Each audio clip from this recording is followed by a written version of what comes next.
is here to devour by sending dudes to the grave and send their family flowers. You claim to be strong, son, we play with power and crush crews to the ground like the trade twin towers. Shit, yeah, and you can come in numbers. I know dudes that will bruise and will bust your buggles, light you up in gasoline and burn your covers. We blood-stained creeds, so we blood-stained brothers. We just soldiers of the same struggle, hustlers in the same hustle. I'm a beast, so I feast to maintain muscle. And I'm hungry, gotta eat, so I'm gonna bust you.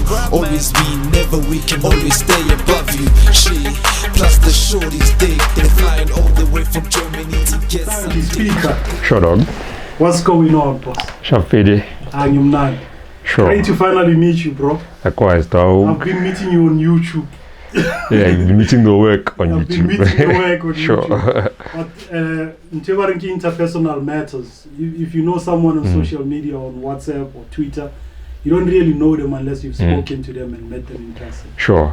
And to some extent, I think that social media is starting to be a scar to us It is. as a people. It is. Yeah. 100%. To a point where I got a speaker, I would say, was speaker also speaker full of shit. I know nothing about the man. Nix. Yeah. Nix. But someone out there, speaker, wants to know who speaker is as a man. As you say, I've been meeting the work. Yeah. I've been meeting the work. But to the man that has never met you in person and they want to know what works your engine. Who is speaker? Real names, background, guy, head level. All right. Now, government name is Thapelo Modiela. Born and raised in Soweto. Born in Deep Kloof, Coast Clinic, and raised go Protea Glen. By both my parents, who are both in the police force. Yes, so as a hip hop head, you can imagine how awkward that is.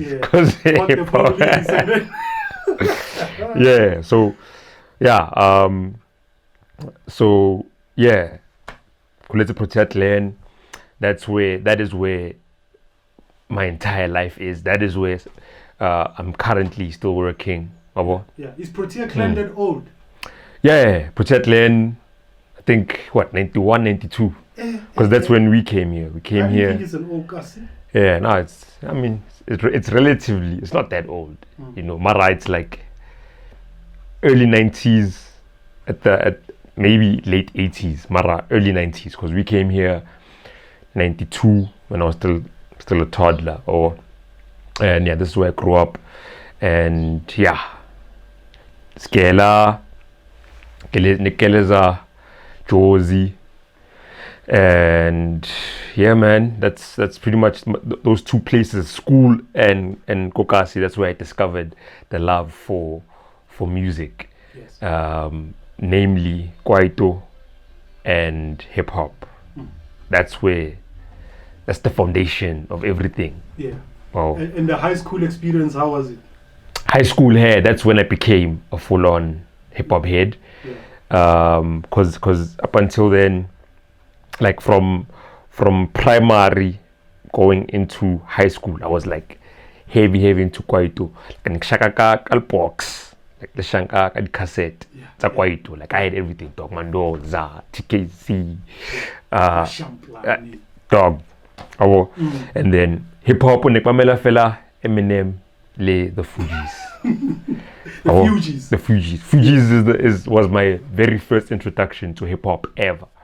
So, and then if you want to get technical about it, TKzee was sort of my introduction to hip hop. Because if you listen to Gabriel Makesh on songs like Bo, Happy New Year everybody, party, Happy New. That's a hip hop song because rapper, you know. So technically, that's where also. You didn't want to own for rap. You know, because even that song, there's people who still consider it Kwaito to this day. Yes, you know, yes. Yeah. But you know, songs like Is in Jazam, I was in Jazam is they call it Kwaito, but we all know that's hip hop. Yeah. So and I was rapping on Kwaito. Zola, yeah, perfect example. Because then I gave my mail, I was like a mega fan of Zola, 2001, Kamjuembe, you know. So Now my world was just Kwaito, and then a bit of hip hop. And then when I got to high school, Yes. and I met this friend of mine, Kimo. He put me on to hip hop, like all the way. He was rapping already solidly. Yeah, but at a high school, Yeah. you're still but not like you're taking it seriously. You want to be a musician, not just as in Cyphers, Yeah. Yeah, so it was he put me on to like everything else, man. Like your more typical cats, more copyright, the underground stuff, but Jakai, megahertz, even Method Man and Redman. He put me on to that. Yeah. He opened up my world to my eyes to this world, hip hop, Yeah. as not just a music genre, but as a culture as well. And yeah, since then, that's when I was like, okay, sharp. Kwaito is my heart. I love this music with all my heart. But this culture here, man, there's something. Yeah. And that's when I also started noticing the similarities between Kwaito, le hip hop. Because if you think about it, Kwaito Leona, it's sort of a byproduct, hip hop. Le dance hall. Yeah. So it only made sense that I gravitate towards something that reminds me of this other thing that I like. Because okay, sharp, quiet, but hip hop, it's relatively still quiet to go in Jeddah. Yeah. We're addressing the social issues more deeply. More deeply, As more. Pattern said, and it's deeper. More explicitly, even because Kwaito, there were some songs where when they address social issues, they keep it clean. But then with hip hop, you can tell a social issue and still be aggressive about it. So there's a lot more emotion. I felt at the time. I felt like there's a lot of emotion, even with the whole concept of battling. Yes. It used to fascinate me. Like how do men just decide on we going and they're making it rhyme also. Exactly. Yeah. So I sort of transitioned from being this big Kwaito head to then being a hip hop head, but I still had love for Kwaito. In fact, when I was in high school, when because I was rolling with my homie who was a hip hop head, and we'd rap like in Cyphers. I'd be a rapper, but when I come back Kokasi, me and my friends, like my next door neighbor, Kabza and Liam, who lives a few houses down, we were a Kwaito group. So I was sort of leading like a double life. Like I Kwaito, Afita Skela, kill nigga. So was it because Mokasi rap needs to infiltrate our?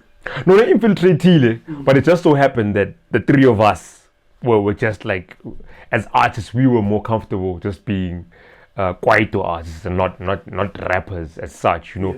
And it was only with them where I would actually record some stuff, like record some Kwaito music. But for a long time, I hadn't recorded anything like as a rapper. Marakele Skela, Kim rapper, So yeah, my world was that.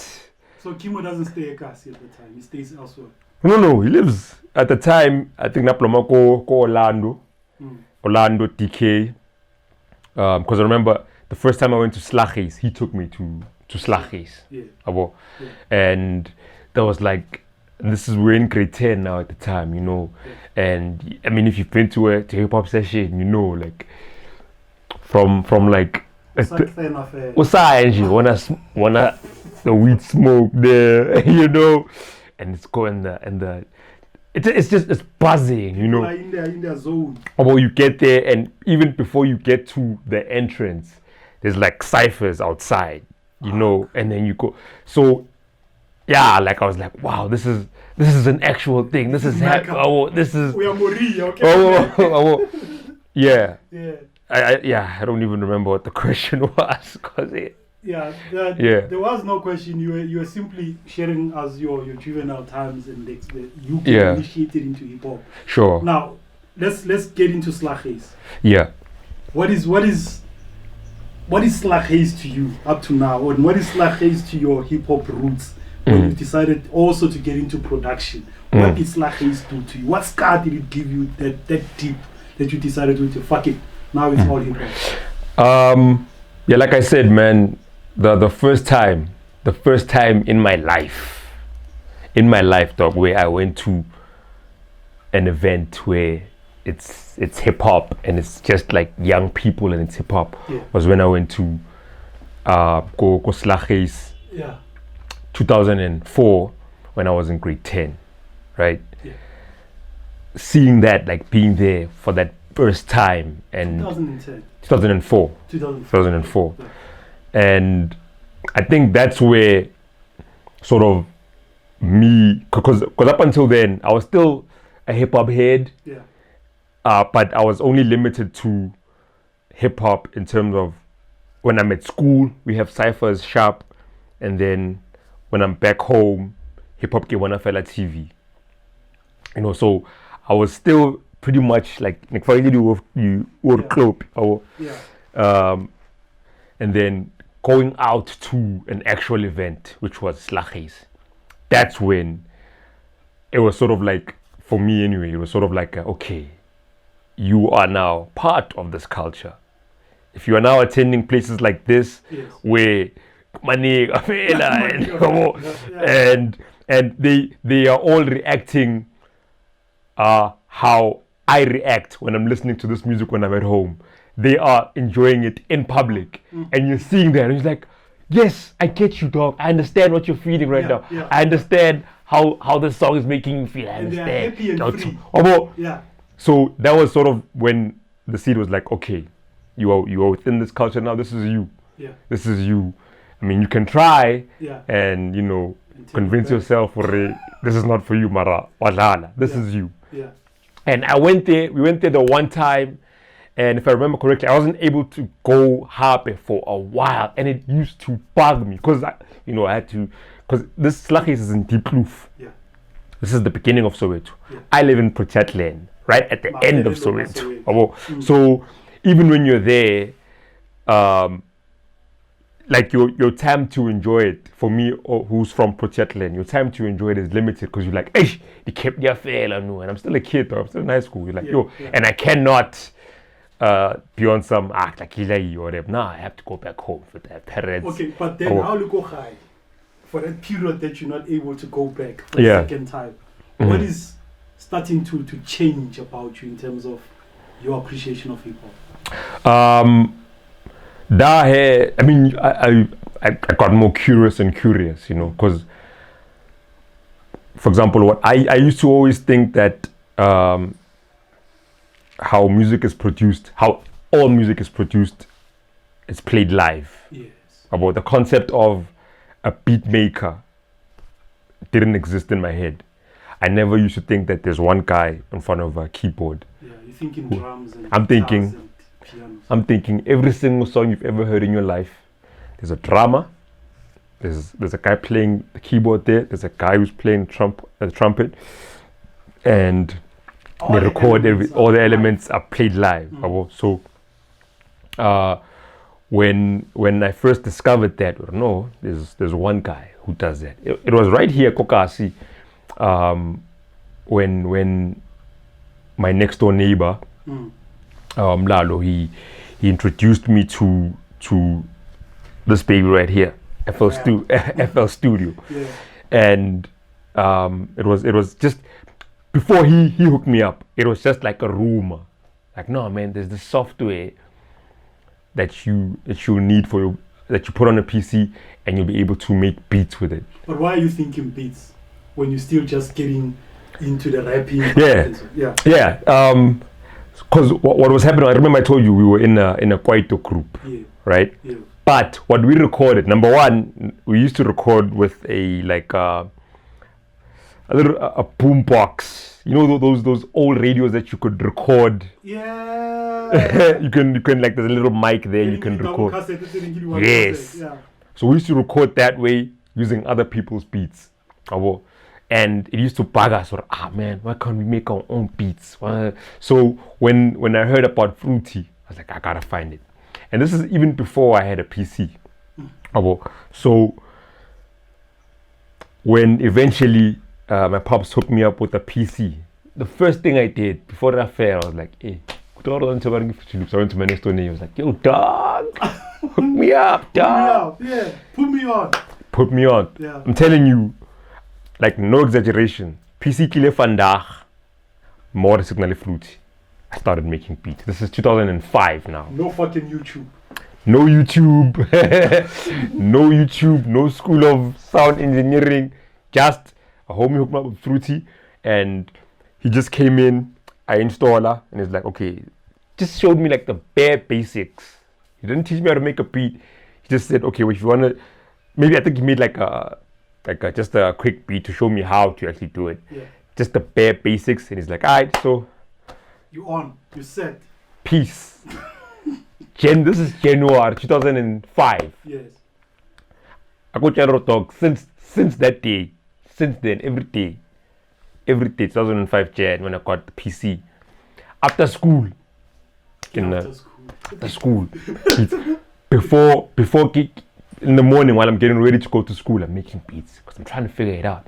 And that first year, all my beats were garbage. And I'm not listening to other music and stuff. Yeah. I might do shit like that. Yeah, definitely. I was drawing inspiration from your T-Rexes, your Kanye's, Dr. Dre, SPeeKa. I was listening to what they were doing and trying to see if I could do that.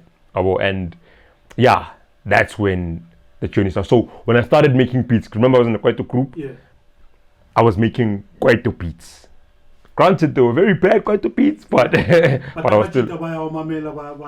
Yeah, we record, we did like full albums with these beats that I was making that were, when I listen to them today, I'm like, oh.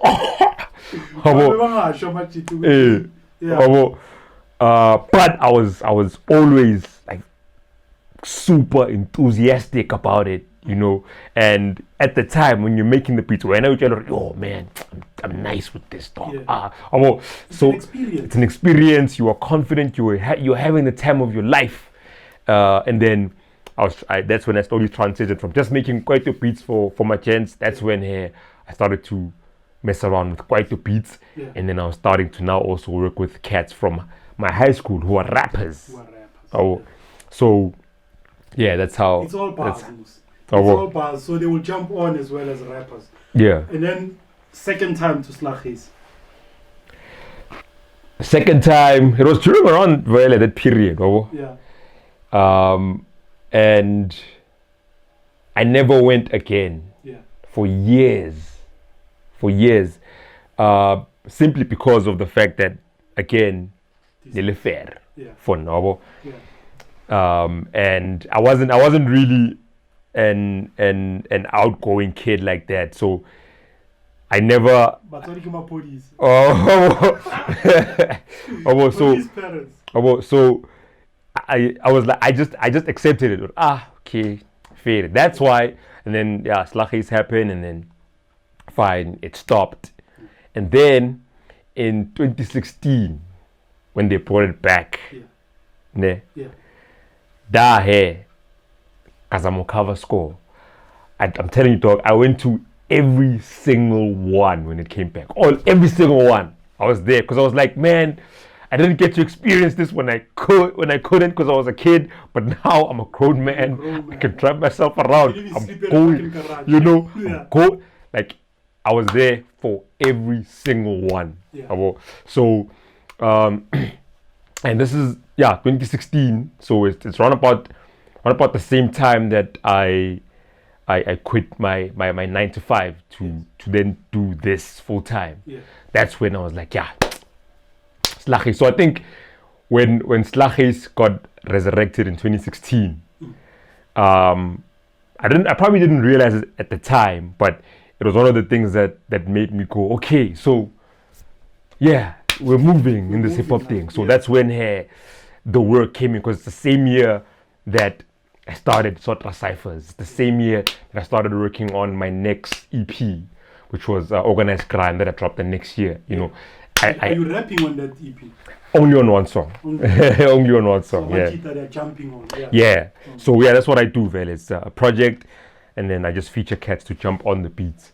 So the second coming of Slaghuis, which was at 2016, the fire got reignited, you know, because I mean, before that we went to sessions such as 1808 in Pimville, your Splash Jams, you know, we were going to those, and then at that point, some of us Slaghuis was just legendary, like yo, so when it came back, dog, it was so, because I remember it was when the late great Pro was still with us. He was performing at the 2016. He was performing at Slaghuis then. And that time he's already he's already a legend. 2016, dog. You know, so he had basically come full circle. Like he was right back at the session that quite literally made him. And he was right, and he was performing, and we got to enjoy that, you know.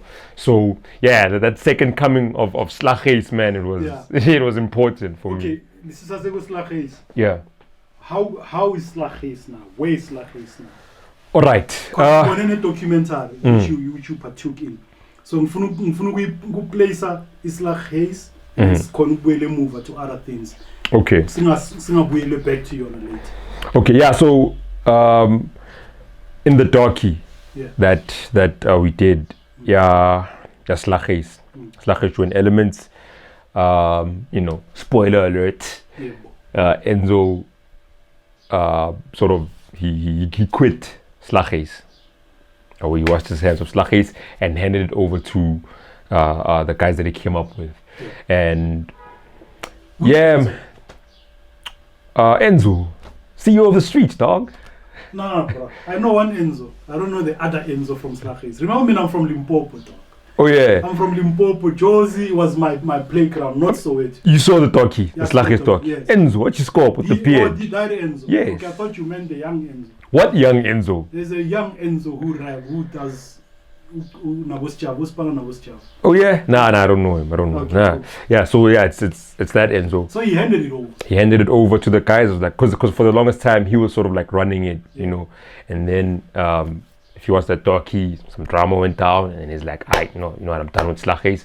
You guys can run it. So since that year where we dropped that docu, which was 2019, he officially bowed out of Slaghuis, and then he handed it over to the rest of the guys. And unfortunately, since he handed it over, there hasn't been any sessions. Is it your fault? It's not my fault. Is it not your fault? No, it is not my fault. Because when we were interviewing Enzo, we just wanted to find out the story. You know what happened. You were the broadcasters. Yeah, and I think with Enzo, because all the years leading up to him finally quitting Slaghuis, he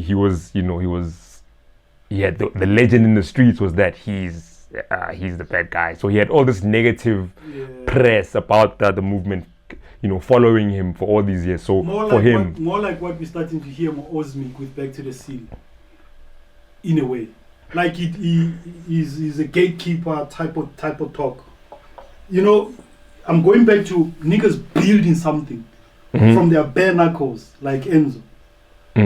And then later on having to quit because of bad press. The same thing young cats or young or old are starting to try and do Osmic.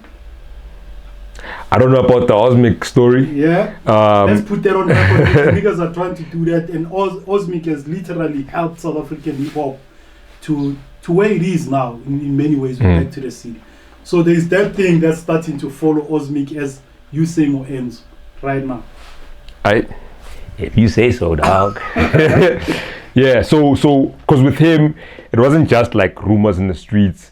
You know, like even people that he was working with on Slaghuis, the energies there were just bad. Yeah. And like I guess he was like, the whole shit. He was like, I know, you know what, guys, fine, I'm out. So and it wasn't monetized by 2019 already. Slaghuis in any way, it wasn't monetized as in the gigs on Dwaya Patala, and they make it a proper scene. No, I mean, it was happening. It was monetized somehow, but it wasn't like you weren't paying like $100 or something to get in, you know. Yeah. So you didn't keep speak. No, no, I was just the guy with the camera and questions. All right. But if we were to have take 3, Slaghuis. Uh-huh. How do you see it? How do you see it happening? Sorry for dwelling on Slaghuis because it's an integral part. But another thing is I wasn't part of Slaghuis as like one of the creators or one of the members. I'm just a fan. But you can adopt it. You can buy in. No. Quite literally can. No. It's like finding Baker's biscuits. Nope. You decide which I'm putting my money here, I'm saving the company. No, sir. I was not part of it. Me, I'm just a follower of the culture, a lover of the culture. You want to get pumped on the street for some name. You know, and Slaghuis represented a very important time in South African hip hop. I just so happened to be one of the byproducts of that time. You know, so in that capacity, that's where me and Slaghuis. I wasn't part of Slaghuis. No ways. Okay, Sotra Cyphers. Let's get into Sotra Cyphers before it's like Resagaku.